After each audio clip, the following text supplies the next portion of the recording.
If you have an existing MyGMB listing, which was previously imported into the system, click to Existing MyGMB, and then select from the drop-down menu any official MyGMB listing that you want to associate this audit with. If you don't have access to an existing MyGMB listing, simply click on Add a new GMB and scroll down. Choose one of the top 10 results from our list up until 100 more. The Search a Property function will help you find your wanted business listing if it's not in the top 100 results. Enter listing name and select desired result to get started.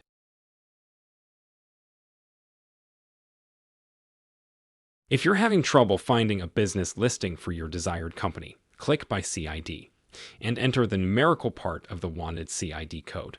Double check that all information added correctly before clicking on Choose Competitors.